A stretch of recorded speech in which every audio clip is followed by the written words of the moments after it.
మీరందరూ కూడా ఎప్పుడైనా ఆలోచించడం లేదో, I just want you to think about what makes you to come to church. ఉదయాన్నే లేచి స్నానం చేసుకొని తయారయ్యి రావడం అనేటువంటిది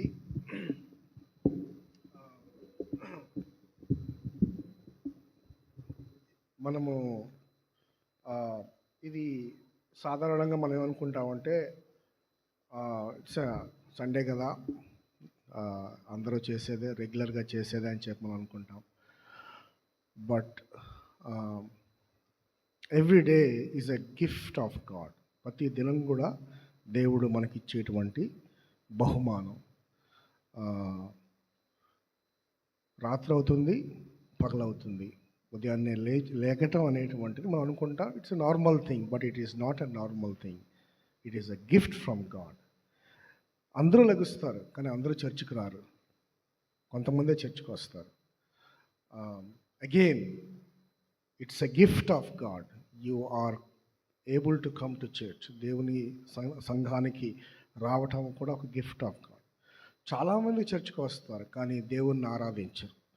Now I want you to think about, are you going to worship God as we study the word of God? ఎందుకంటే దేవుణ్ణి సంఘంగా ఆరాధించటం అదొక గొప్ప భాగ్యం అని మనం జ్ఞాపకం చేసుకోవాలి.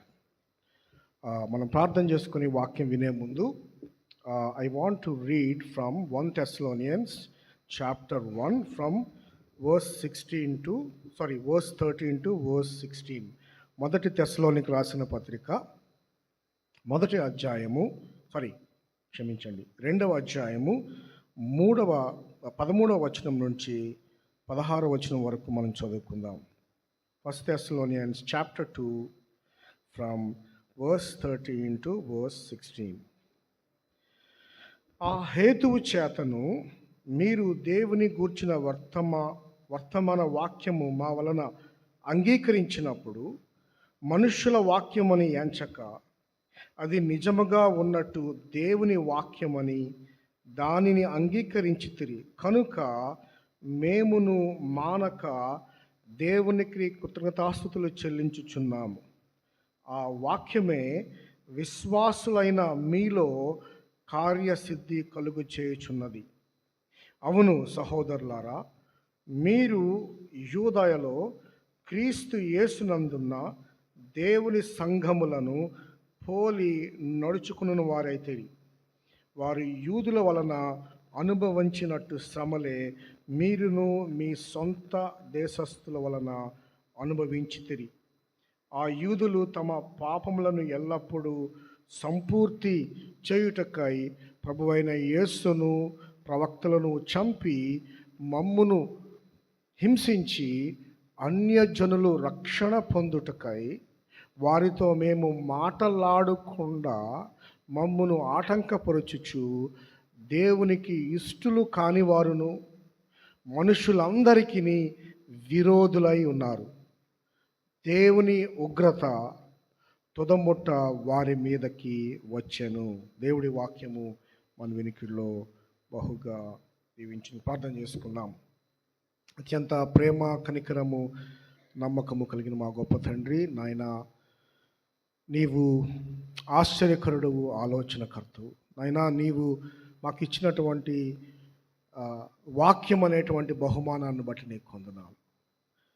నిన్ను నీవు నీ యొక్క వాక్యం ద్వారా ప్రత్యక్షపరుచుకున్నందుకు నీకు వందనాలు. నాయన నీ యొక్క వాక్యము రెండంచుల గల వాడిగల ఖడ్గము కంటే పొదునైనది.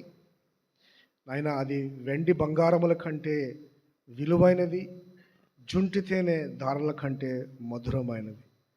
నీ యొక్క వాక్యమును వినుట ద్వారా, నీ యొక్క వాక్యముకు లోబడుట ద్వారా నీ సేవకుడు వృద్ధి నొందును అని మేము ఆ యొక్క మాటని జ్ఞాపకం చేసుకుంటున్నాం. కనుక నాయన ఈ యొక్క ఉదయకాల సమయమందు వినగలిగేటువంటి చెవులను, ఆయన అర్థం చేసుకునేటువంటి మనస్సును, ముఖ్యంగా లోబడేటువంటి జీవితాన్ని మీరు మాకు అనుగ్రహించి మీ నామాన్ని మీరు ఘనపరచుకునమని మా ప్రభు మా రక్షకుడైన యేసు క్రీస్తు నామంలో వేడుకుంటున్నాము తండ్రి.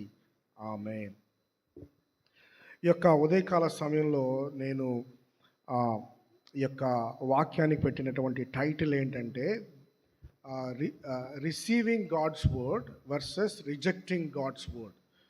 దేవుని వాక్యాన్ని అంగీకరించటం లేదా దేవుని వాక్యాన్ని తిరస్కరించటం.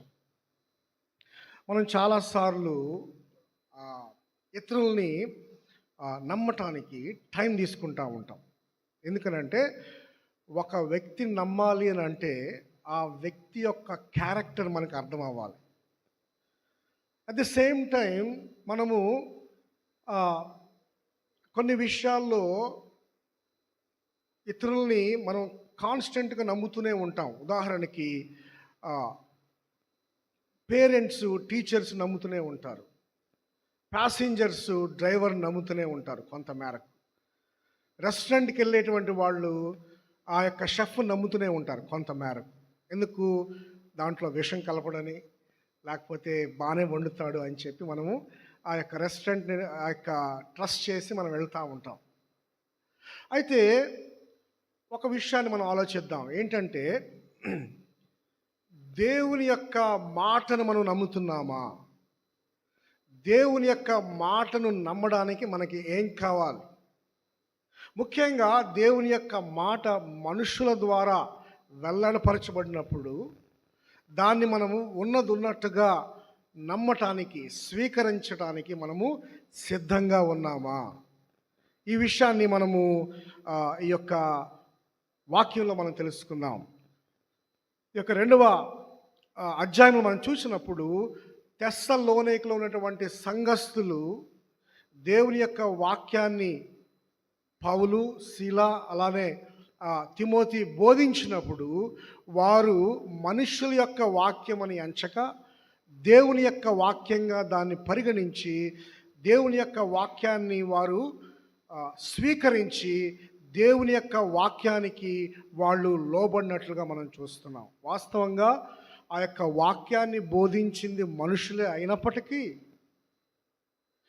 ఆ యొక్క వాక్యాన్ని దేవుని వాక్యంగా పరిగణించి దేవుని వాక్యానికి లోబడినట్లుగా మనం చూస్తున్నాం. ఇక ఉదయకాలం ముందు 4 విషయాలు మీతో పాటు పంచుకోవాలని చెప్పి ఆశపడుతున్నాం. మొట్టమొదటిగా దేవునికి కృతజ్ఞతాస్తుతులు చెప్పుట, థ్యాంకింగ్ గాడ్ కంటిన్యూయల్లీ. 2వదిగా దేవుని వాక్యాన్ని స్వీకరించటం. 3వదిగా క్రీస్తు కొరకు మనము శ్రమల్ని అనుభవించటం. 4వదిగా దేవుని యొక్క శత్రువులు, దేవుని యొక్క ఉగ్రత. ఈ 4 అంశాలు కూడా మనము జ్ఞాపకం చేసుకుందాం. చూడండి, దేవుని యొక్క వాక్యానికి మనం లోబడినప్పుడు దేవునికి మనం కృతజ్ఞతాస్తుతులు చెప్తాము. 2వదిగా మరి దేవునికి లోబడతాము, దేవుని వాక్యాన్ని స్వీకరిస్తాము. 3వదిగా దేవుని యొక్క మాటను బట్టి ఆయన నామం బట్టి వచ్చేటువంటి శ్రమలను కూడా మనం అనుభవించడానికి సిద్ధంగా ఉంటాము. అయితే ఎవరైతే దేవుని వాక్యాన్ని అంగీకరించారో వారి మీద దేవుని ఉగ్రత పొంచి ఉంది అనేటువంటి 4 విషయాల్ని కూడా మనము క్లుప్తంగా ధ్యానం చేద్దాం. మొట్టమొదటిగా దేవునికి కృతజ్ఞతాస్తుతులు చెల్లించుట. 13వ వచనాన్ని చదువుకుందాం. ఆ హేతువు చేతను మీరు దేవుని గూర్చిన వర్తమానము వాక్యము వలన మా వలన అంగీకరించినప్పుడు మనుషుల వాక్యమని ఎంచక అది నిజముగా ఉన్న దేవుని వాక్యమును దాన్ని అంగీకరించి కనుక మేము మానక దేవునికి కృతజ్ఞతాస్తుతులు చెల్లించుచున్నాము. ఇక్కడ అపోస్తున్నటువంటి పౌలు తన యొక్క ఫ్రెండ్స్, కొలీగ్స్ తిమోతి అలాగే సైలస్ వాళ్ళ ముగ్గురు కూడా దేవునికి కృతజ్ఞతాస్తుతులు చెల్లిస్తున్నటువంటి కారణము ఏంటనంటే వారు వాక్యం బోధించినప్పుడు వాక్యాన్ని వెంటనే దేవుని వాక్యంగా వాళ్ళు స్వీకరించారు. దేవుని వాక్యాన్ని స్వీకరించి వాళ్ళు దేవుని వాక్యానికి లోబడ్డారు. ఈ యొక్క తెస్సలోనిక ప్రాంతానికి వచ్చినప్పుడు ఆ యొక్క సందర్భాన్ని మనం జ్ఞాపకం చేసుకున్నప్పుడు అపోస్తుల కార్యములు 16-17 అధ్యాయాల్లో మనం చదివినప్పుడు వాళ్ళు ఎంతో శ్రమలతో ఆ యొక్క ప్రాంతానికి వాళ్ళు ప్రవేశించినట్లుగా మనం చూస్తున్నాం. అదే విషయాన్ని 2వ అధ్యాయము స్టార్టింగ్లో మొదట్లో అపోస్తలుడైన పౌలు ఈ విధంగా అంటున్నాడు, మేము మీ వద్ద ప్రవేశించినప్పుడు ఫిలిప్పీలో ఎంతో శ్రమపడి అవమానం పొంది మీ వద్దకు ప్రవేశించామని అంటున్నాడు. ఎందుకు ఆ యొక్క శ్రమ కలిగింది అని అంటే, కొంతమంది యూదులు యేసు ప్రభు సువార్త అంటే కిట్టనటువంటి వాళ్ళు వీళ్ళ యొక్క అభివృద్ధిని చూసి అనేక మంది యేసు ప్రభు వైపు తిరగడం చూసి వాళ్ళు వీళ్ళందరి మీద ముఖ్యంగా ఈ విశ్వాసుల మీద వారు ఎదురు తిరిగినట్లుగా వాళ్ళని ఇబ్బందులు పెట్టినట్లుగా మనం చూస్తున్నాం. అయితే ఆ పరిస్థితుల్లో మనం చూసినప్పుడు అపోస్తలుడైన పౌలు తను రెగ్యులర్గా వెళ్తున్నట్లుగా మొట్టమొదటిగా ఆయన యూదుల దగ్గరికి వెళ్ళి ఆ యొక్క ధర్మశాస్త్రం నుంచి యేసును బోధించడం ఆయన మనం చూస్తాము. అలానే అన్యుల దగ్గరికి వెళ్ళి సువార్తను బోధించడం కూడా మనం చూస్తూ ఉంటాము. అయితే ఈ యొక్క సువార్తను బోధించినప్పుడు, మెస్సయ్య గురించి బోధించినప్పుడు కొంతమంది అంగీకరిస్తారు, అనేక మంది దాన్ని తిరస్కరిస్తారు. అయితే ఈ సందర్భంలో పౌలు ఎందుకు దేవునికి కృతజ్ఞతాస్తుతులు చెల్లిస్తున్నాడు అని అంటే, వారు దేవుని వాక్యాన్ని తిరస్కరించకుండా దేవుని వాక్యాన్ని అంగీకరించినటువంటి విధానాన్ని బట్టి అపోస్తున్నటువంటి పౌలు దేవునికి కృతజ్ఞతాస్తుతులు చెల్లిస్తున్నారు. చూడండి, దేవుని వాక్యాన్ని బోధించినప్పుడు ఇప్పుడు కూడా కొంతమంది అంగీకరిస్తారు, అనేక మంది తిరస్కరిస్తారు. అయితే అంగీకరించినటువంటి వాళ్ళను బట్టి మనము దేవునికి కృతజ్ఞతాస్తుతులు చెల్లించాలి. అయితే ఈ విషయాన్ని మనము ఈ యొక్క టెక్స్ట్ని మనం ధ్యానం చేసేటప్పుడు మనము చూడొచ్చు. కొంతమంది ఎందుకు అంగీకరిస్తున్నారు, మరి కొంతమంది ఎందుకు అంగీకరించట్లేదు అని అంటే, ఇక్కడ మనం చూసినప్పుడు ఆ యొక్క వాక్యము విశ్వాసులైనటువంటి మీలో కార్యసిద్ధి కలుగు చేయుచున్నది అనేటువంటి మాటను మనం చూస్తున్నాం. ఏ వాక్యం అయితే అపోస్తలులు బోధిస్తున్నారో, ఏ వాక్యాన్ని అయితే వారు స్వీకరించారో ఆ వాక్యమే వాళ్ళల్లో కార్యసిద్ధి కలుగు చేసి ఆ వాక్యమే దేవునికి లోబడేటట్లుగా చేస్తుంది. ఈ యొక్క వాక్యాన్ని అంగీకరించటానికి విశ్వాసం కావాలి. ఆ విశ్వాసం ఎలా వస్తుంది? ఇందాక సహోదరుడు ఐజక్ చెప్పినట్లుగా వినుట ద్వారా విశ్వాసం కలుగుతుంది. మరి అందరూ ఆలకిస్తున్నారు కదా, అందరికీ చెవులు ఉన్నాయి కదా, కొంతమందే ఎందుకు లోబడుతున్నారు, అనేక మంది ఎందుకు లోబడట్లేదు అని అంటే, కొంతమంది ఆ యొక్క వాక్యానికి విశ్వాసం చూపిస్తున్నారు, అనేక మంది ఆ వాక్యానికి విశ్వాసం చూపించట్లేదు, ఆ యొక్క వాక్యాన్ని తిరస్కరిస్తున్నారు. ఆ యొక్క విషయాన్ని మనము ధ్యానించినప్పుడు దేవుని యొక్క కృప విశ్వాసమైనటువంటి వారికి దేవుడు అనుగ్రహిస్తున్నాడు. దేవుని యొక్క కృపను బట్టి ఆయన అనుగ్రహిస్తున్నాడు. ఆ యొక్క విశ్వాసాన్ని బట్టి, ఆ యొక్క అంగీకరించేటువంటి మనస్తత్వాన్ని బట్టి వాళ్ళు విశ్వాసులు అవుతున్నారు. అయితే ఈరోజు కొంతమందికి ఎందుకు అంగీకరిస్తున్నారు, మరి కొంతమందికి ఎందుకు అంగీకరించట్లేదు, కొంతమందికి ఎందుకు దేవుడు కృపణిస్తున్నాడు, మరి కొంతమందికి దేవుడు ఎందుకు కృపణించట్లేదు అనేటువంటిది ఈరోజు మన అంశం కాదు. కాబట్టి మరొక రోజు ఆ యొక్క వాక్యంలో మనం ధ్యానించే కొలది ఆ యొక్క అంశం వచ్చినప్పుడు దాని గురించి మనం ఆలోచిద్దాం. అయితే ఈరోజు ఈ యొక్క టెక్స్ట్లో, అంటే ఈ యొక్క వాక్య భాగంలో ఉన్నటువంటి అంశం ఏంటంటే, ఆ యొక్క విన్నటువంటి వాక్యము వాళ్ళ యొక్క హృదయాల్లో కార్యసిద్ధి కలుగు చేస్తుందనేటువంటి విషయాన్ని మనము తెలుసుకుంటాం. కొంతమంది ఎందుకు అంగీకరిస్తున్నారంటే, ఆ యొక్క విన్న వాక్యం వాళ్ళ యొక్క హృదయాల్లో కార్యసిద్ధి కలుగు చేస్తుంది. అందును బట్టి దేవునికి కృతజ్ఞతాస్తుతులు చెల్లిస్తూ ఉన్నాడు. ప్రియమైన సహోదరి సహోదరులారా, మనము వందనాలు చెల్లించవలసినటువంటి బాధ్యత మనకున్నది. మన యొక్క ప్రార్థనా జీవితంలో మనం దేవునికి కృతజ్ఞతాస్తుతులు చెల్లించాల్సినటువంటి అవసరము ఎంతైనా ఉన్నది. అయితే మన యొక్క ప్రార్థనలు ఎవరైనా విని దాన్ని రికార్డ్ చేసి దాన్ని ప్రింటౌట్ తీయించి అందరికీ పంచిపెడితే ఆ యొక్క ప్రార్థనలో ఏమి కనిపిస్తుంది? చాలాసార్లు మన యొక్క ప్రార్థనలు ఎలా ఉండొచ్చు అని అంటే, ప్రభువా దేవుడు నాకు మంచి కుటుంబాన్ని ఇచ్చినందుకు వందనాలు, ప్రైజ్ ద లార్డ్. అది వాస్తవమేనా అంటే వాస్తవమే. కుటుంబాన్ని ఇచ్చేది ఎవరు? దేవుడే, ప్రైజ్ ద లార్డ్, దేవునికి స్తోత్రం. దేవా నాకు మంచి ఉద్యోగాన్ని ఇచ్చినందుకు వందనాలు, ప్రైజ్ ద లార్డ్. ఉద్యోగాన్ని ఇచ్చేది ఎవరు? దేవుడే. దేవా నాకు మంచి ఆరోగ్యాన్ని ఇచ్చినందుకు వందనాలు, మరి సమస్తముని అనుగ్రహించేవాడు దేవుడే అని చెప్పి దేవునికి వందనాలు చెల్లిస్తాం. తర్వాత చాలాసార్లు మరి మార్నింగ్ మనం ప్రార్థనలు మనం ఆలకించినప్పుడు ఎంతో సంతోషం కలుగుతూ ఉంది. ఎందుకంటే అనేక సార్లు కృతజ్ఞతాస్తుతులు ఎందుకు చెల్లిస్తున్నావు అంటే, నన్ను నువ్వు రక్షించావు ప్రభువా. మీరు గమనిస్తున్నారా, వింటున్నారా ప్రార్థనలు? మరి సహోదరులు సిస్టర్స్ ప్రార్థన చేస్తూ ఉన్నప్పుడు ఒక ముఖ్య అంశం ఏంటి అని అంటే, నన్ను నువ్వు రక్షించినందుకు నీకు వందనాలు ప్రభువా అనేటువంటి ఆ యొక్క భావాన్ని మనము వ్యక్తపరుస్తూ ఉంటాం. అందుకు బట్టి దేవునికి స్తోత్రాలు. అయితే ఇతరుల గురించి మనం ప్రార్థన చేస్తున్నామా? ఇతరుల యొక్క రక్షణ గురించి మనం ప్రార్థన చేస్తున్నామా? ఇతరులు రక్షించబడినప్పుడు అది దేవుడు వాళ్ళ యొక్క జీవితాల్లో గొప్ప మిరకిల్ చేశాడని చెప్పి దేవునికి హృదయపూర్వకంగా మనం వందనాలు తెలియజేస్తున్నామా? చూడండి, ఒకవేళ మన సంఘములో అనేక మంది రక్షించబడకపోయినప్పటికీ కూడా ఆ యొక్క విశ్వాసాన్ని మనం ఎప్పుడూ కూడా వదిలిపెట్టకూడదు. ఎవరైతే రక్షించబడలేదో వాళ్ళ గురించి ప్రార్థించాలి. ఎవరైతే రక్షించబడ్డారో వారి గురించి దేవునికి కృతజ్ఞతాస్తుతులు చెప్పాలి. ఉదాహరణకి మనము టైం టు టైం బ్యాప్టిజం క్లాసులు తీసుకుంటారు, సంఘ సభ్యత్వంలో వాళ్ళు చేరుతూ ఉంటారు. మనం అనుకోవచ్చు ఇట్స్ ఎ నార్మల్ థింగ్ అనుకోవచ్చు. వాళ్ళు ఎన్నో సంవత్సరాల నుంచి కావచ్చు, నెలల నుంచి కావచ్చు, చర్చికి రావచ్చు, వాళ్ళు వాక్యం వినొచ్చు, వాళ్ళు మెంబర్షిప్కి అప్లై చేయొచ్చు, మెంబర్షిప్లో వాళ్ళు పార్టిసిపేట్ చేయొచ్చు.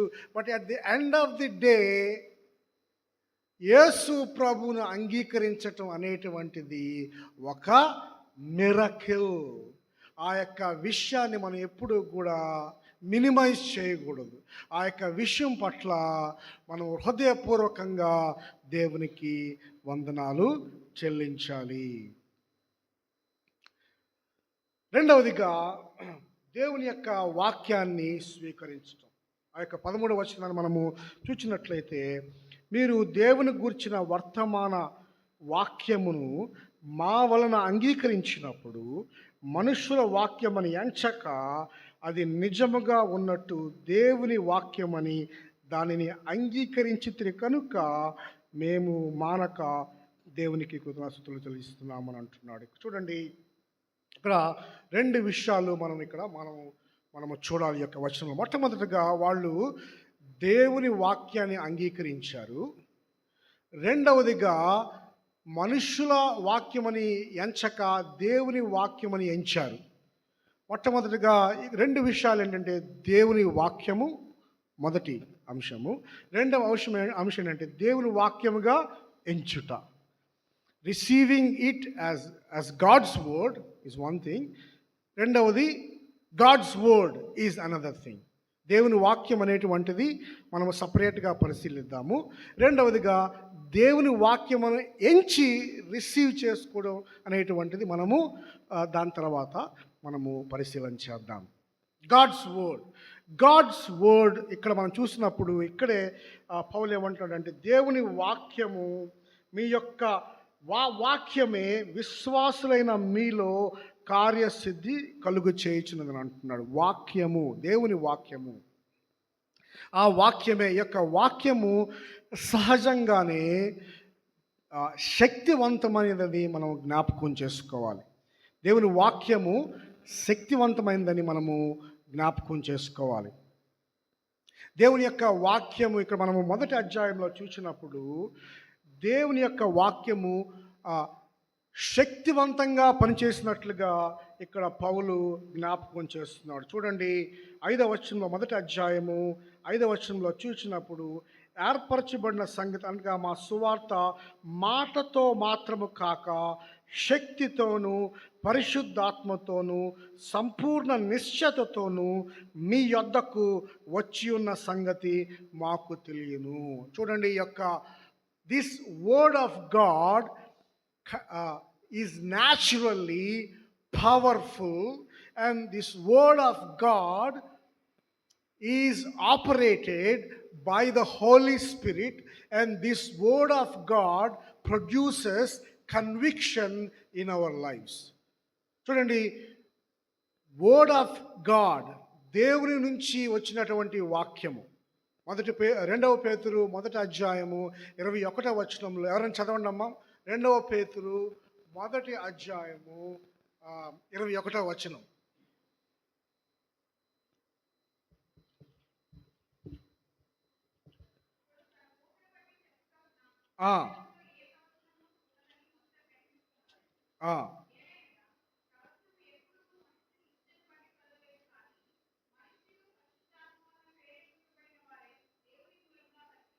చూడండి, ఇక్కడ what is the origin of the word of God? ఎక్కడి నుంచి వచ్చింది దేవుని వాక్యము? దేవుని మూలంగా దేవుని వాక్యం వచ్చింది, మనుషుల మూలంగా రాలేదు. తర్వాత దేవుని మూలంగా, God is the origin of God's word. రెండవది, ఈ యొక్క వాక్యము అపోస్తలులు కానివ్వండి, ప్రవక్తలు కానివ్వండి, దేవుని బిడ్డలు కానివ్వండి, పలికినప్పుడు, రాసినప్పుడు ఆ యొక్క వాక్యము పరిశుద్ధాత్మ ద్వారా ప్రేరేపించబడింది అని అంటే, ఇది మనుషుల వాక్యం కాదు, పరిశుద్ధాత్మ ద్వారా, దేవుని ద్వారా ఈ యొక్క వాక్యము రాయబడింది అనేటువంటి విషయాన్ని మనము జ్ఞాపకం. దేవుని వాక్యము సహజ సిద్ధంగానే శక్తివంతమైనదని మనం జ్ఞాపకం చేసుకోవాలి. దేవుని వాక్యానికి ఇంకా ఏది యాడ్ చేయాల్సిన అవసరం లేదని మనం జ్ఞాపకం చేసుకోవాలి. ఎందుకంటే అది సహజంగానే శక్తివంతమైనది. రెండవదిగా, అది పరిశుద్ధాత్మ మూలముగా పనిచేసేటువంటిది. ఒక వ్యక్తి విశ్వసించాలి అనన్నా, ఒక వ్యక్తి విశ్వాసంలో ఎదగాలి అనన్నా, ఒక వ్యక్తి ఆత్మపూర్ణుడై ఉండాలి అనన్నా, ఒక వ్యక్తి ఆత్మ ఫలములు ఫలించాలి అనన్నా, ఒక వ్యక్తి యేసు ప్రభు రూపంలో ఆయన క్షణక్షణము కూడా రూపొందించబడాలి అనన్నా, ఆ యొక్క పరిశుద్ధాత్మ కార్యము లేకుండా, పరిశుద్ధాత్మ జ్ఞానోదయం కలగకుండా, పరిశుద్ధాత్మ గైడెన్స్ లేకుండా ఆ యొక్క వాక్యము ఆ యొక్క వ్యక్తి యొక్క జీవితంలో సంపూర్ణ సిద్ధి కలుగు చేయదు అనే విషయాన్ని చూడండి. అనేక మంది బైబిల్ చదువుతారు, ఈవెన్ అన్బిలీవర్స్ బైబిల్ చదువుతారు, బోల్డ్ మంది ఏథీస్ట్స్ బైబిల్ చదువుతారు, బోల్డ్ మంది స్కెప్టిక్స్ బైబిల్ చదువుతారు. ఎందుకు అని అంటే, కొంతమంది ఎక్కడో విన్నారనమాట, కింగ్ జేమ్స్ వర్షన్ చాలా పొయిటిక్గా ఉంటుంది, ఒక లిటరేచర్ లా చదువుతారు. చదివినంత మాత్రాన వాళ్ళలో జ్ఞానోదయం కలగదు, వాళ్ళ యొక్క జీవితం మారదు, వాళ్ళు యేసు ప్రభువుని వెంబడించరు. ఎందుకనంటే పరిశుద్ధాత్మ కార్యం వాళ్ళ యొక్క జీవితంలో జరగలేదు. పరిశుద్ధాత్మ యొక్క వాక్యము శక్తివంతమైనది. అయితే ఆ యొక్క వాక్యము మన జీవితాల్లో ఫలింపజేయాలంటే పరిశుద్ధాత్మ కార్యము మనలో జరగాలి. పరిశుద్ధాత్మతోనూ సంపూర్ణ నిశ్చయతను, కన్విక్షన్ అని అంటే 2 అర్థాలు ఉన్నాయి.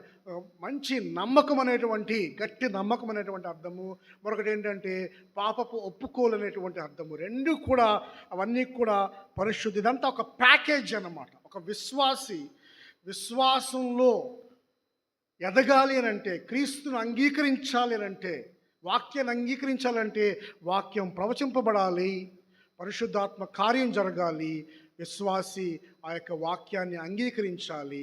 ఆ యొక్క వాక్యము తనలో ప్రవేశించిన తర్వాత పరిశుద్ధాత్మ కార్యం ద్వారా ఆ యొక్క ఏ వాక్యం అయితే విన్నాడో ఆ వాక్యానికి ఆ వ్యక్తి లోబడతాడని. మొట్టమొదటిగా it is the word of God is powerful. It is the powerful word of God. రెండవదిగా అయితే ఈ యొక్క వాక్యం ఏ వాక్యం గురించి మాట్లాడుతున్నాడు అంటే ఇక్కడ కాంటెక్స్ట్లో మనం చూసినప్పుడు మొట్టమొదటిగా సువార్త గురించి పౌలు మాట్లాడుతున్నాడు.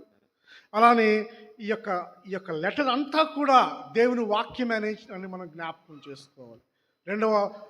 ఇందాక మనం చదివాం కదా, 2 Peter chapter 1 verse 21 ప్రకారము ఈ లెటర్ అంతా కూడా ప్రతి మాట కూడా పరిశుద్ధాత్మ వలన ప్రేరేపించబడినదై ఈ యొక్క వాళ్ళ యొక్క ఏదో వాళ్ళ మూలంగా కాదు కానీ దేవుని మూలంగా ఈ యొక్క లెటర్ రాయబడింది తెస్సలోనిక సంఘానికి అనే విషయాన్ని మనము జ్ఞాపకం చేసుకో. కనుక మొదటి అధ్యాయంలో మనం అంతకుముందు జ్ఞాపకం చేసుకున్నప్పుడు మనం ఏం చూసామంటే ఎగ్జాంపులరీ బిలీవర్స్ చూసాం. రెండవ అధ్యాయంలో మనం చూసినప్పుడు ఎగ్జాంపులరీ లీడర్షిప్ గురించి మనం చూస్తున్నాం.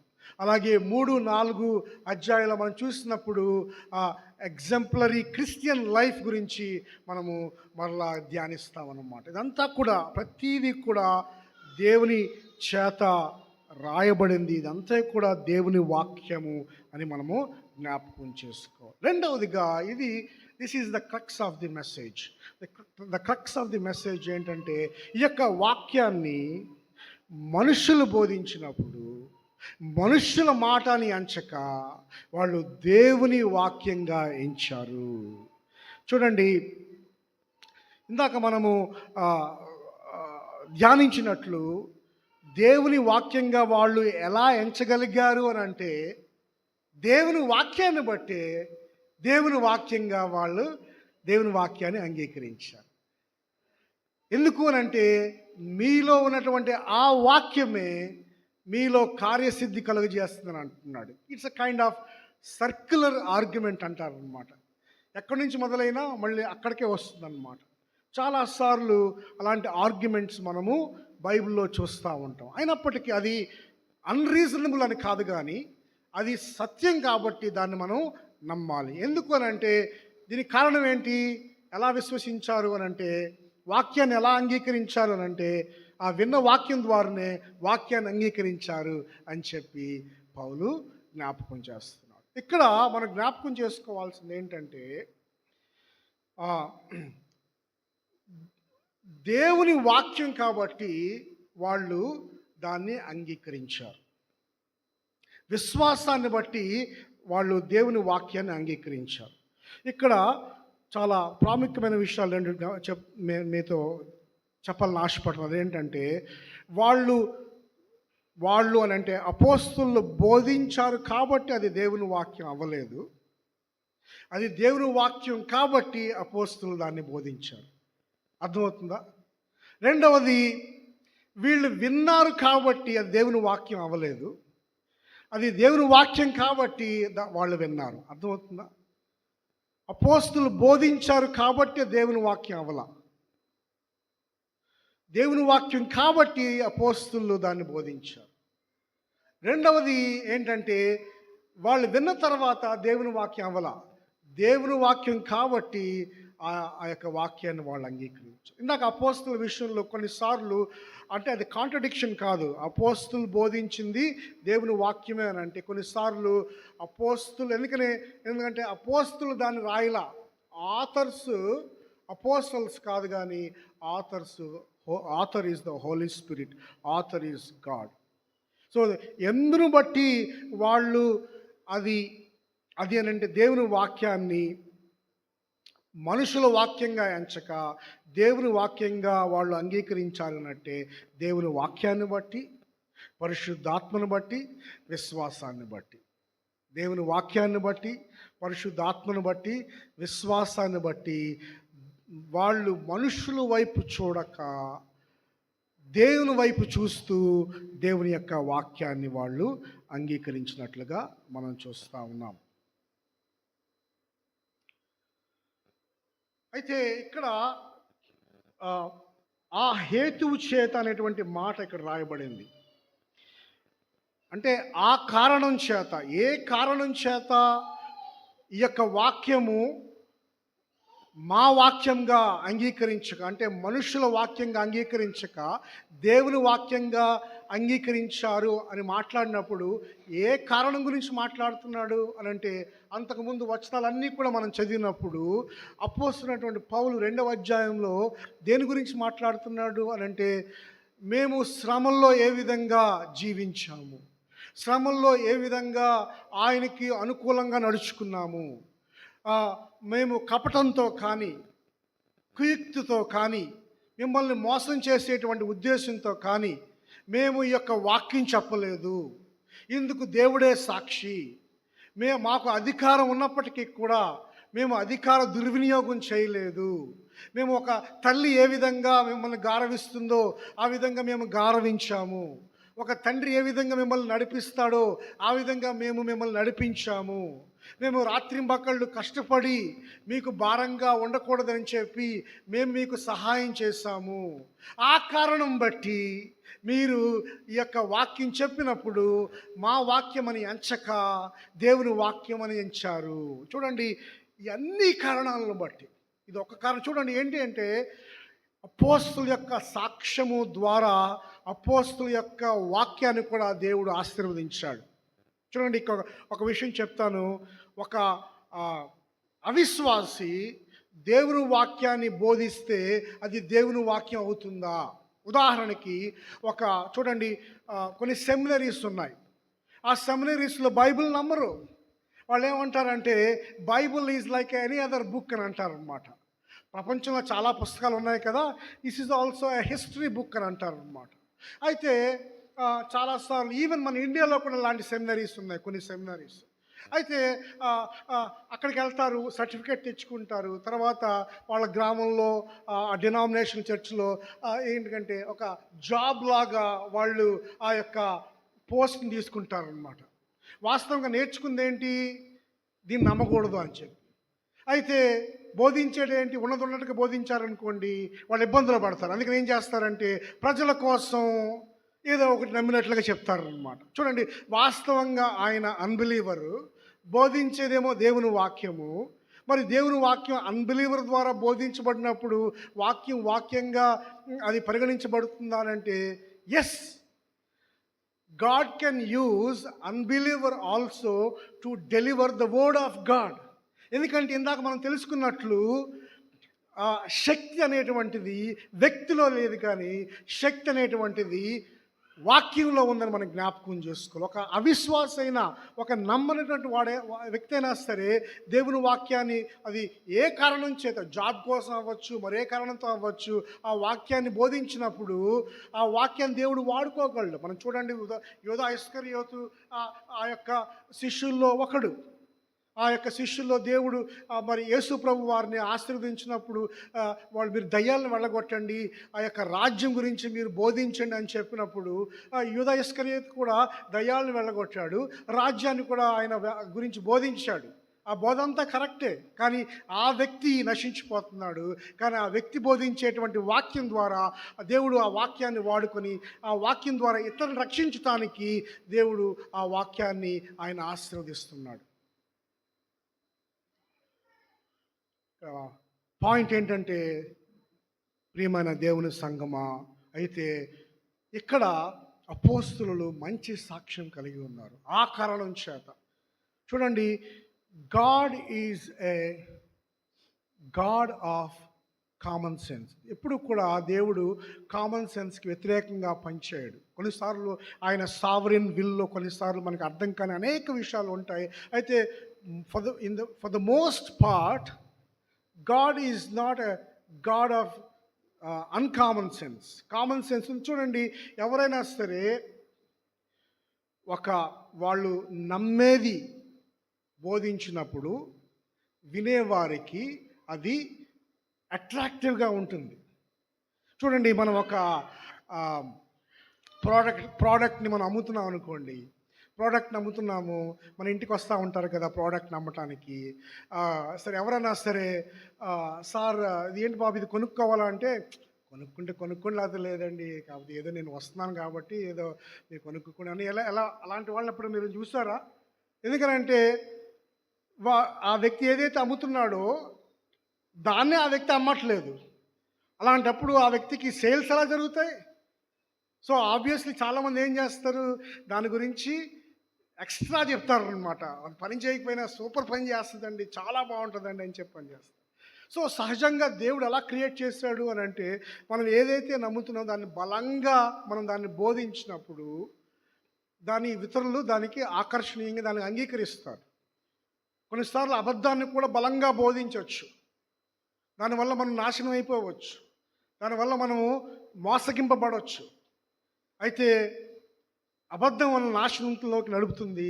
సత్యం మనల్ని స్వతంత్రులుగా చేస్తుంది.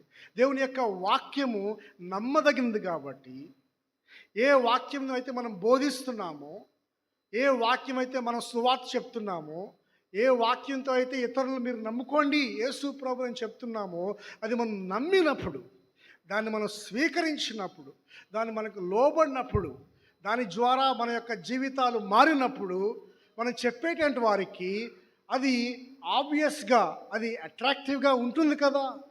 అదే విషయం ఇక్కడ కూడా జరిగింది. ఆ హేతువు చేత అపోస్తుల యొక్క సాక్ష్యాన్ని బట్టి వారు ఏంటంటే దేవుని యొక్క వాక్యం, మనుష్యుల వాక్యం అని ఎంచక దేవుని వాక్యంగా వాళ్ళు ఎంచినట్లుగా మనం చూస్తున్నాం. అంటే దానికి కారణం ఏంటంటే ఇవన్నీ కారణాలు, ఒక కారణం అని కాదు, ఇవన్నీ కారణాలు. దేవుని వాక్యము బలవంతమైనది, పరిశుద్ధాత్మ శక్తివంతమైనటువంటి వాడు, ఆయన సంపూర్ణ కార్యసిద్ధి కలుగు చేస్తున్నాడు. తర్వాత ఆ యొక్క వాక్యమే వాళ్ళ హృదయంలో కార్యసిద్ధి కలుగు చేస్తుంది. అలానే దేవుడు వాళ్ళ యొక్క సాక్ష్యాన్ని కూడా వాడుకున్నాడు. వాళ్ళ యొక్క సాక్ష్యాన్ని కూడా వాడుకున్నాడు. వాళ్ళ యొక్క పవిత్ర జీవితాన్ని వాడుకున్నాడు. వాళ్ళ యొక్క సాక్రిఫిషియల్ లైఫ్ని వాడుకున్నాడు. దాన్ని బట్టి వాళ్ళు బోధించినప్పుడు ఆ యొక్క బోధ దేవుని దగ్గర నుంచి వచ్చినట్లుగా మనం చూస్తున్నాం. కనుక ఒక ప్రశ్న నేను క్లుప్తంగా మీ ముందుంచి నేను ముందుకు సాగిపోతాను. ఒకటేంటంటే, దేవుని వాక్యం బోధించినప్పుడు మనము ఆ వ్యక్తి వైపు చూస్తున్నామా, లేకపోతే దేవుని వైపు చూస్తున్నామా? దేవుని వాక్యం బోధించినప్పుడు ఆ వ్యక్తి వైపు చూస్తున్నామా, లేకపోతే దేవుని వైపు చూస్తున్నామా? మనం తెస్సలోనిక సంఘం నుంచి మనం నేర్చుకోవాల్సింది ఏంటనంటే, దేవుని వాక్యం బోధించినప్పుడు అది మనుష్యుల వాక్యం అని ఎంచక దేవుని వాక్యం అని ఎంచి దాన్ని ఉన్నట్టుగా మనము స్వీకరించాలి. అది మన బాధ్యత. సరే, ఫలానా వ్యక్తి మంచి సాక్ష్యం లేదనంటే అది మనం దేవునికి అప్పచెప్పాలి. అయితే దేవుని యొక్క వాక్యం ఆ వ్యక్తి బోధించినప్పుడు ఆ వ్యక్తి యొక్క ఆ బోధ వాక్యానుసారమైనప్పుడు, డాక్ట్రినల్గా ఉన్నప్పుడు, బిబ్లికల్గా ఉన్నప్పుడు ఆ వాక్యానికి లోబడాలి. ఆ మనుషుని బట్టి కంటే, ఆ వ్యక్తి బట్టి కంటే దేవుని వాక్యాన్ని బట్టి ఆ వ్యక్తికి మనము లోబడాలి. ఆ విషయంలో మనం ఎంతవరకు నమ్మకంగా ఉన్నాము అనే విషయాన్ని మనము ఒకసారి మనము ప్రశ్నించుకుందాం. మూడవదిగా, యేసు నిమిత్తము శ్రమలను అనుభవించడం. మనం చూసినట్లయితే చూడండి 14వ వచనంలో, అవును సహోదరులారా, మీరు యూదయలో క్రీస్తు యేసునందున్న దేవుని సంఘములను పోలి నడుచుకున్న వారైతిరి. వారు యూదుల వలన అనుభవించినట్టే శ్రమలే మీరును మీ సొంత దేశస్థుల వలన అనుభవించితిరి. చూడండి, ఇక్కడ యూదయలో ఉన్నటువంటి సంఘాన్ని మీరు పోలి నడుచుకుంటున్నారు అని అంటున్నాడు. ఇక్కడ పోలిక ఏంటి అని అంటే, వాక్యాన్ని అంగీకరించిన తర్వాత వచ్చేటువంటి రిజల్ట్ ఏంటి అని అంటే శ్రమ. ఈ యొక్క విషయాన్ని మనము అంతకుముందు కూడా మనం స్టడీ చేస్తాం. ఎందుకంటే మొదటి అధ్యాయంలో ఉంది. ఎందుకంటే శ్రమల్లో వాళ్ళు అంగీకరించినట్లుగా మొదటి అధ్యాయంలో ఉంది, తర్వాత 2వ అధ్యాయం. సో మనం శ్రమల గురించి చాలా మాట్లాడుకున్నాం, శ్రమల గురించి చాలా వాక్యం విన్నాం. అయితే ఇక్కడ ఏంటంటే, యూదయలో ఉన్నటువంటి ఆ జూయిష్ చర్చ్, జూయిష్ కాన్వర్ట్స్ ఎప్పుడైతే యేసు ప్రభు నమ్ముకున్నారో, మిగిలిన వాళ్ళందరూ కూడా యేసు ప్రభు నమ్ముకున్న ఆ ఒక్క కారణం చేత వాళ్ళు అనేక శ్రమలను వాళ్ళ సొంత మనుషుల చేత ఆ యొక్క శ్రమల్ని అనుభవించినట్లుగా మనం చూస్తున్నాం. అక్కడ వారికి ఎలాగైతే జరిగిందో మీకు కూడా ఈ ఒక్క కారణం చేత యేసు ప్రభువుని దేవునిగా అంగీకరించినందువలన, చూడండి, యేసు ప్రభుని దేవునిగా అంగీకరించడం అంటే అది కేవలం నోటితో ఒప్పుకునేటువంటి విషయం మాత్రమే కాదండి. ఎందుకంటే జీసస్ క్రైస్ట్ ఈజ్ లార్డ్, ఆయన యజమాని. అంటే కేవలము తల ఊపి అవును ప్రభువా నువ్వు నా ప్రభువే అంటే సరిపోదు. ఆయన ఇంకా ఎక్కువ ఎక్స్పెక్ట్ చేస్తున్నాడు, ఎక్కువ డిమాండ్ చేస్తున్నాడు. ఏం డిమాండ్ చేస్తున్నాడు అంటే, నువ్వు నోటితో ఒప్పుకుంటే సరిపోదు బాబు, నీ లైఫ్ అంతా నాకు కావాలి, నీ జీవితం అంతా నాకు కావాలి, నువ్వు నాకు అనుకూలంగా నడుచుకోవాలి, నేను చెప్పినట్టుగా వినాలి, నువ్వు నాకంటే దేన్ని ఎక్కువగా ప్రేమించకూడదు, నువ్వు మొత్తం కూడా నువ్వు విడిచిపెట్టి నన్ను వెంబడించాలి, అప్పుడే నీవు నా శిష్యుడు, లేకపోతే నీకు నాకు సంబంధం లేదని అంటున్నాడు అనమాట. అందుకనే వాక్యం వినటం అంటే దాని యొక్క వెయిట్ ఏంటో వాళ్ళకి తెలుసు. వాక్యం వినటం అంటే మనలాగా మన పరిస్థితులు కాదు, తెల్లవారు హ్యాపీగా సండే మార్నింగ్ వచ్చి వినేటువంటి పరిస్థితులు కాదు. అది వాక్యం వినటం అంటే శ్రమలు గ్యారెంటీ. ఆ యొక్క శ్రమల్లో ఆ కారణం చేత వాళ్ళు శ్రమల్ని అనుభవించినట్లుగా మనం చూస్తున్నాం. చూడండి, ఈ విషయాన్ని మనం ధ్యానం చేస్తాం. మళ్ళీ ఇంకోసారి మీకు జ్ఞాపకం చేస్తుంది ఏంటంటే, శ్రమలు అనుభవించటం చాలా నొప్పితో కూడుకుంది. అయితే సొంత వాళ్ళ ద్వారా శ్రమలను అనుభవించటం ఇంకా నొప్పితో కూడుకుంది. కుటుంబీకుల ద్వారా, బంధువుల ద్వారా, మరి ఆ యొక్క రిలేటివ్స్ ద్వారా, బాగా అన్యోన్యమైనటువంటి స్నేహితుల ద్వారా యేసు ప్రభు నమ్ముకున్న కారణం చేత శ్రమలను అనుభవించటం చాలా నొప్పితో కూడుకుంది. ఒక చిన్న దృష్టాంతం మీకు జ్ఞాపకం చేసి నేను ముందుకు సాగిపోతాను, నాకు ఎక్కువ టైం లేదు. ఏంటంటే ఒక ఆమె ఉంది, ఆమె పేరు ఏంటంటే పెర్పెచువా. 2nd century 3rd century ఆ ప్రాంతంలో, రోమన్ కింగ్డమ్లో వాళ్ళ యొక్క తండ్రి, ఆమె యొక్క తండ్రి ఆ రోమన్ ఒక పెద్ద అధికారి అన్నమాట. అయితే ఆమె యొక్క దాసుడు, లేకపోతే వాళ్ళ ఇంట్లో పనిచేసేటువంటి ఒక సర్వెంట్ ద్వారా ఆమె సువార్త వింటుంది. సువార్త విని నెమ్మదిగా వాళ్ళతో పాటు సీక్రెట్గా దేవుణ్ణి వర్షిప్ చేయడానికి వాళ్ళు వెళ్ళేవాళ్ళు అన్నమాట. వాళ్ళతో పాటు వెళ్ళేదామ. ఆ విధంగా వాక్యం వినటం ద్వారా ఆమె యేసు ప్రభు నమ్ముకున్న తర్వాత మెల్లగా ఇంట్లో తెలిసింది ఏంటి అని అంటే, ఈమె యేసు ప్రభుని నమ్ముకుంది అని అంటే. ఆ రోజుల్లో ఏంటంటే, యేసు ప్రభు నమ్ముకుంటే నీకు మరణం ఖాయం. సరే, ఇంట్లో తెలిసిన తర్వాత వాళ్ళ ఏం చేస్తారంటే ఆమెను జైల్లో వేస్తారు. ఆమె సర్వెంట్ను వాళ్ళందరినీ కూడా జైల్లో వేస్తారు అన్నమాట. జైల్లో వేసినప్పుడు వాళ్ళ తండ్రి ఆ యొక్క జైలు దగ్గరికి వచ్చాడు. జైలు దగ్గరికి వచ్చి, అమ్మా నువ్వు ఏ దేవుడైనా పూజించు, పర్లేదు, ఇంటికి వచ్చేయి, కాకపోతే నువ్వు ఆ మ్యాజిస్ట్రేట్ దగ్గరికి వచ్చినప్పుడు నువ్వు ఒక మాట చెప్పు. ఏంటనంటే, ఆ యేసు ప్రభు దేవుడు కాదు అని చెప్పి ఒక మాట చెప్పు, నువ్వు ఇంటికి వచ్చేస్తాయి. ఇంటికి వచ్చిన తర్వాత నువ్వు ఏ దేవుడిని కావాలంటే ఆ దేవుడిని పూజించు అని చెప్పి ఆయన చెప్పాడు. ఎంత బతిలాడినా కూడా ఆమె వినలేదు. అయితే ఆమె వాళ్ళ తండ్రితో ఒక మాట అంది, ఒక మాట చెప్పమ్మా, నువ్వు క్రిస్టియన్ కాదు అని చెప్పు. చూడండి, ఆ రోజుల్లో క్రిస్టియన్ అనేటువంటి పదానికి ఇట్స్ ఎ డేంజరస్ థింగ్. ఈరోజు మనం క్రిస్టియన్ అంటాం, కానీ ఆ రోజు క్రిస్టియన్ అంటే you will be in trouble. So నువ్వు క్రిస్టియన్ కాదని చెప్పమ్మా మ్యాజిస్ట్రేట్ ముందు, నీవంతా ఓకే, మొత్తం నేను చూసుకుంటాను అన్నాడు అనమాట. కాకపోతే ఆమె ఏంటంటే, నాన్న అక్కడేముంది చూడు అని అంటే, అక్కడ కూజ ఉందన్నమాట. ఆ కూజాని నీవు కూజా కాకుండా దాన్ని వేరే పేరుతో నువ్వు పిలవగలవా అని అంటే, నాకేమీ అర్థం కావట్లేదు, అది కూజా అని. అట్లనే నేను క్రిస్టియన్ నాన్న, నేను క్రిస్టియన్ తప్ప వేరే పేరుతో నన్ను పిలవడానికి నాకు అవకాశం లేదు. నేను యేసు ప్రభువుని నమ్ముకున్నాను, నేను ఇదే, నా ఐడెంటిటీ ఇదే, నా జీవితం ఇదే, ఇక ఏదైనా సరే నాకు ఇదే అని చెప్పాను. దానివల్ల వచ్చినటువంటి పర్యవస్థానం ఏంటంటే, ఆమె తర్వాత ఆ సర్వెంట్స్ అందరూ కూడా ఆ రోజుల్లో రోమన్స్ ఆమెను చంపేశారు. దీనికి కారణం ఏంటంటే ఆ ఒక్క కారణం చేత. ఏంటి ఆ కారణం? జీసస్ క్రైస్ట్ని నమ్ముకున్నటువంటి కారణం చేత, జీసస్ క్రైస్ట్కి లోబడిన కారణం చేత బోల్డన్ని శ్రమలు వచ్చినట్లుగా మనం చూస్తాం. అయితే ఈ శ్రమల్లో అపోస్తలుడైన పౌలు ఒక బంధాన్ని జ్ఞాపకం చేస్తున్నాడు. ఏంటనంటే అక్కడ యూదయలో ఉన్నటువంటి సహోదరులు కూడా శ్రమలు పొందుకుంటున్నారు. ఇక్కడ మనం చూసినప్పుడు ఆయన యూనివర్సల్ చర్చ్ గురించి ఆయన జ్ఞాపకం చేస్తున్నాడు.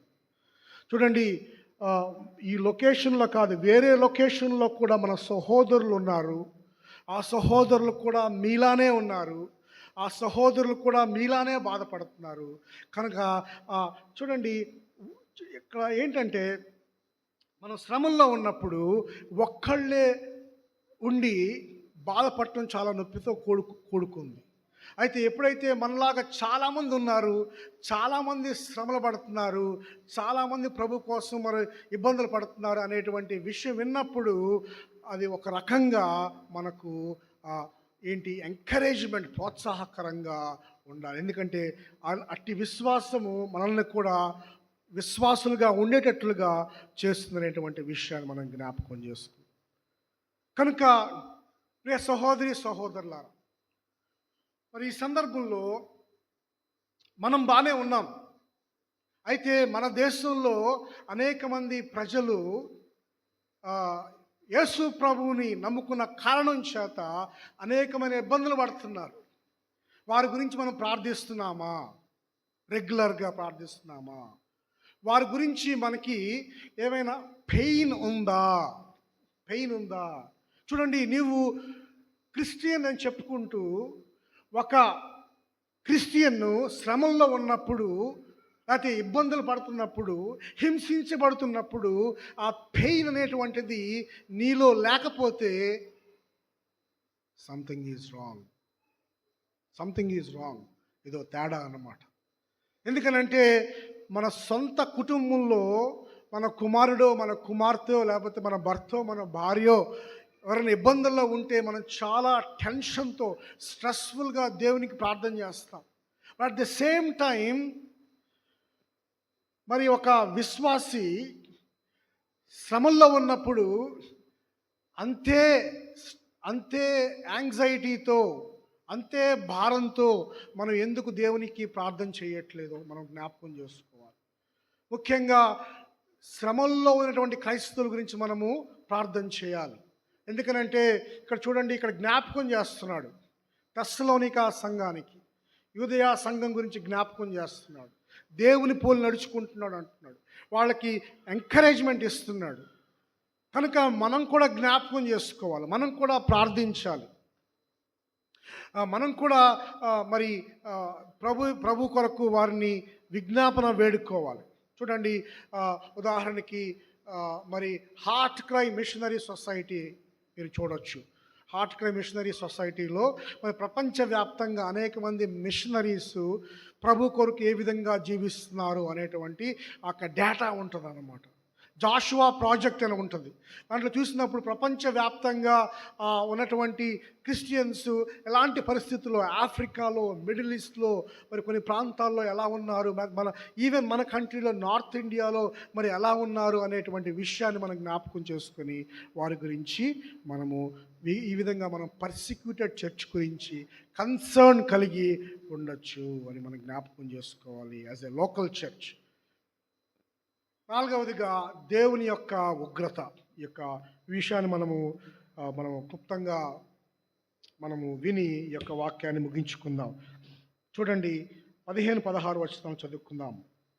ఆ యూదులు తమ పాపములను ఎల్లప్పుడూ సంపూర్తి చేయుటకై ప్రభువైన యేసును ప్రవక్తలను చంపి మమ్మును హింసించి అన్యజనులు రక్షణ పొందుటకై వారితో మేము మాట్లాడకుండా మమ్మను ఆటంకపరుస్తున్నారు.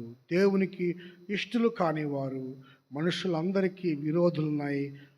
దేవుని ఉగ్రత తుదముట్ట వారికి వచ్చాను అని అంటున్నాడు. చూడండి, యూదుల గురించి, దేవునికి శత్రువులుగా యూదుల్ని అపోస్తలుడైన పౌలు వ్యాఖ్యానిస్తున్నాడు. దేవునికి శత్రువులు. చూడండి, యేసు ప్రభువుకి లోబడిన వారు ఎవరైనా, ఇంక్లూడింగ్ అబ్రహాము సంతానం కూడా దేవునికి శత్రువులు అనేటువంటి విషయాన్ని మనం జ్ఞాపకం చేసుకోవాలి. ఈరోజు వార్స్ జరుగుతూ ఉన్నాయి, ఇజ్రాయెల్ పాలస్తీన్ వార్స్. క్రిస్టియన్ అంటే మనం ఏంటి, ఆటోమేటిక్గా జ్యూస్కి సపోర్ట్ చేయాలని చెప్పి మనము సపోర్ట్ చేస్తూనే ఉంటాం. చూడండి, బట్ ఒకసారి మనం ఆలోచించాలి. అపోస్తలుడైన పౌలు ఏమంటున్నాడంటే దేవునికి శత్రువులు అంటున్నాడు. ఎందుకు? యేసు ప్రభు యొక్క సువార్తకు అడ్డుపడుతున్నారు. యేసు ప్రభుని వాళ్ళు చంపివేస్తారు, ప్రవక్తల్ని చంపివేస్తారు. దేవుని యొక్క ఉగ్రత వారి మీద ఉన్నది అనేటువంటి విషయాన్ని ఆయన జ్ఞాపకం చేస్తున్నాడు. చూడండి, అన్ని దేవునికి అయిష్టమైనటువంటి అన్ని పాపాలు కూడా దేవుని యొక్క ఉగ్రతకు అన్ని పాపాలు కూడా they are going to bring justice. God is going to bring justice on all kinds of sin. కానీ పాపాల్లో కొన్ని రకాల పాపాలు ఉన్నాయి. They are like special sins అన్నమాట. They are like dangerous sins. అన్ని పాపాలే, అన్నీ కూడా డేంజరే. అయితే ఆ యొక్క డేంజరస్ సిన్స్లో ఇంకా డేంజరస్ సిన్స్ కొన్ని పాపాలు ఉన్నాయి. జీసస్ క్రైస్ట్ని తిరస్కరించటం, జీసస్ క్రైస్ట్కి లోబడకపోవటం, అదే ఒక పెద్ద పాపం. అయితే ఆయనకి ఎదురు తిరగటం, ఆయన ప్రజల్ని ఇబ్బంది పెట్టడం, ఆయన యొక్క సువార్త స్ప్రెడ్ అవ్వకుండా అడ్డుపడటం. చూడండి, ఎంతగా ఆ వ్యక్తులు ఆ దేవుని యొక్క ఉగ్రత వాళ్ళ మీద పోగు చేసుకుంటున్నారో చూడండి. దేవుని యొక్క ఉగ్రత వాళ్ళ మీద ఉన్నది. వాళ్ళకి దేవుడంటే వాళ్ళకి ఇష్టం లేదట. God does not like them at all అని చెప్పి దేవుని వాక్యం సెలవిస్తూ ఉన్నది. కనుక అయితే ఎంత ఘోర పాపినైనా సరే దేవుడు క్షమించడానికి ఇష్టపడుతున్నాడు. చూడండి, apostle Paul himself was a hater of క్రిస్టియన్స్ని ఆయన ద్వేషించాడు, క్రైస్తవ సంఘాన్ని ద్వేషించాడు, విశ్వాసులను ద్వేషించాడు. అయితే దేవుడు ఆయన స్పందించినప్పుడు దేవునికి లోబడ్డాడు. దాని అర్థం ఏంటంటే ఎంత ఘోర పాపికైనా నిరీక్షణ ఉన్నదనే విషయాన్ని మర్చిపోవద్దు. ఆఖరికి యేసు ప్రభువుని ఎదిరించిన వాళ్ళకు కూడా నిరీక్షణ ఉన్నది. ఒక విషయాన్ని చెప్పి ఆయన ప్రభు నమ్ముకున్నాడు. సడన్గా ఒకరోజు ఆయనకు ఒక పాపం గుర్తొచ్చింది. ఆ పాపం గుర్తొచ్చి ఆయన చాలా టెన్షన్ పడిపోతూ ఉన్నాడంట, అల్లాడిపోతూ ఉన్నాడంట. ఏంటి ఆ పాపం అని అంటే, తను ప్రభు నమ్ముకున్నటువంటి రోజుల్లో ఆయన యేసు ప్రభుని బూతులు తిట్టాడంట. సడన్గా ఆ యొక్క పాపం గుర్తొచ్చింది. ఆ యొక్క పాపం గుర్తొచ్చి తను అల్లాడిపోతున్నాడు అన్నమాట. అయితే ఆ పాస్టర్ గారి దగ్గరికి వెళ్ళినప్పుడు ఆ పాస్టర్ గారు చెప్పినటువంటి మాటలు ఏంటంటే, friend, there is hope even for that kind of sin. అన్ని పాపములు కూడా దేవుడు కొట్టివేస్తాడు. ఎలాంటి ఘోర పాపానైనా సరే దేవుడు కొట్టివేస్తున్నాడు. చూడండి, అలాంటి దేవుణ్ణి తిరస్కరించే వాళ్ళని, దేవునికి ఎదురు తిరిగే వాళ్ళని కూడా దేవుడు క్షమించడానికి సిద్ధంగా ఉన్నాడు. అయితే ప్రియమైన సహోదరి సహోదరుడా, ఇంకా నీవు యేసు ప్రభు నమ్ముకోకపోతే, నీవు డైరెక్ట్గా అయినా ఇండైరెక్ట్గా అయినా దేవుని తిరస్కరిస్తున్నావు. దేవుని తిరస్కరించడం అనేటువంటిది it's a dangerous sin. Don't deny Jesus, come to Jesus. Yesu ప్రభు దగ్గరికి వచ్చినట్లయితే ఆయన దగ్గరికి వచ్చేవారిని ఆయన ఎంత మాత్రము త్రోసివేయడు. ఇంకా ఎవరైతే నమ్ముకోలేదో వారు యేసు ప్రభు నమ్ముకోండి. ఎందుకనంటే ఆ ఉగ్రత అంతటిని కూడా ప్రభు భరించాడు. ప్రభుని ఎవరైతే నమ్ముకుంటారో వాళ్ళు ఉగ్రత భరించాల్సిన అవసరం లేదు, కానీ వాళ్ళు దేవుని యొక్క ప్రేమను ఎక్స్పీరియన్స్ చేసేటువంటి గొప్ప అవకాశాన్ని అందరికీ ఇస్తున్నాడు. కనుక ప్రియమైన సహోదరులారా మనం ఏంటంటే ఈ యొక్క 4 విషయాలు మనం జ్ఞాపకం చేసుకుందాం. మొట్టమొదటిగా దేవునికి కృతజ్ఞతాస్తుతులు చెల్లిద్దాం. దేవుని వాక్యానికి అంగీకరిద్దాం.